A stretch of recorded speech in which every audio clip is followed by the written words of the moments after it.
அமைச்சர் ஆனந்த விஜயபால தெரிவிக்கின்றார். ஜனக டி சில்வாவினுடைய அறிக்கை, விசாரணை அறிக்கை, இது நல்லாட்சி அரசாங்கத்தின் கீழ் அவர்களுடைய காலத்தில் தான் இந்த தாக்குதல் இடம்பெற்றது. இதை மிலிஸ்தனமான தாக்குதலை நடத்தவிட்டு வேடிக்கை பார்த்து கொண்டிருந்த ஆட்கள் தான் நல்லாட்சி அரசாங்கத்தில் இருந்தார்கள். இன்று எதிர்த்தரப்பில் இருந்து கொண்டு பல எதிர்ப்புகளை வெளிப்படுத்திக் கொண்டிருக்கிற நபர்கள் அன்று அரசாங்கத்தில் முக்கிய பதவிகளை வகித்தவர்கள். அதை மறந்துவிடக்கூடாது. அவருடைய ஆட்சி காலத்தில் நடந்த இந்த தாக்குதல் விசாரணைகள் இடம்பெற்றது. அதில் ஒரு விசாரணை தான் ஜனக டி சில்வா அவருடைய நீதவானுடைய விசாரணைகளின் கீழே தயாரிக்கப்பட்ட அறிக்கை. அந்த அறிக்கையானது 37,500 பக்கங்களை கொண்ட ஒரு அறிக்கை புத்தகம். அந்த புத்தகத்தை கோட்டாபய ராஜபக்சவும் வெளியாக்கவில்லை, அதாவது வெளிப்படுத்தவில்லை.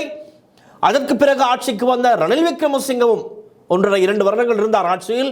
அவரும் இதை வெளிப்படுத்தவில்லை, மறைத்து வைத்திருந்தார்கள்.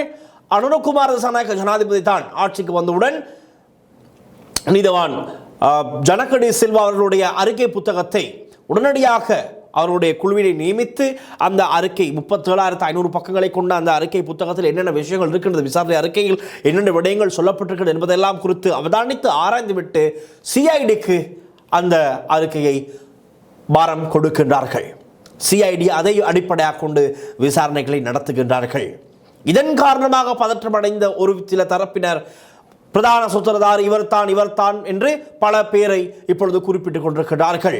ஆகவே நாங்கள் பதற்றமடைய மாட்டோம், பதற்றம் அடைபவர்கள் தான் என்று வெளியிடங்களில் ஊடகங்களுக்கு பல்வேறுபட்ட கருத்துக்களை தெரிவித்துக் கொண்டிருக்கிறார்கள். விசாரணைகள் முறையாக நடக்கின்றது. விரைவிலே இதன் பின்னணியில் இருந்தவர்கள் யார், இந்த சூழ்ச்சியின் பிரதான சூத்திரதாரிகள் யார் என்றெல்லாம் மக்களுக்கு தெரிந்து கொள்ள முடியும். விசாரணைகள் இடம்பெற்றதும் தெரிந்து கொள்ள முடியும். ஆகவே நாங்கள் பதற்றம் அடையவில்லை, மற்றவர்கள் தான் பதற்றம் அடைந்திருக்கிறார்கள் என்று அமைச்சர் ஆனந்த விஜயபால தெரிவித்திருக்கின்றார். இதுவும் ஒரு நல்ல தகவல் தான். கோட்டாபே ரணில் எல்லாம் ஏன் அந்த விசாரணை அறிக்கையை மறைத்து வைத்திருந்தார்கள், என்ன காரணம், அதில் குறிப்பிடப்பட்டிருக்கின்ற விடயங்கள் என்ன என்பது குறித்து இப்பொழுது நாங்கள் தேட தொடங்குவோம். ஆகவே பார்க்கலாம். 21ஆம் தேதிக்கு முன்பதாக ஏதேனும் முக்கியமான தகவல் வெளிப்படுத்தப்படுமா இல்லை என்பது குறித்து 22ஆம் தேதி வழக்கு விசாரணை அல்லது வழக்கு விசாரணை தினத்திலே சிஐடி அதிகாரிகள் ஏதாவது ஒரு மிக முக்கியமான விடயத்தினை வெளிப்படுத்தக்கூடும், வாய்ப்புகள் அதிகம். அன்றைய தினம் வரை காத்திருங்கள். நாங்கள் ஒவ்வொரு நாளும் பேசுவோம். 22ஆம் தேதி பிரதானமான விடயத்தை பேசுவோம்.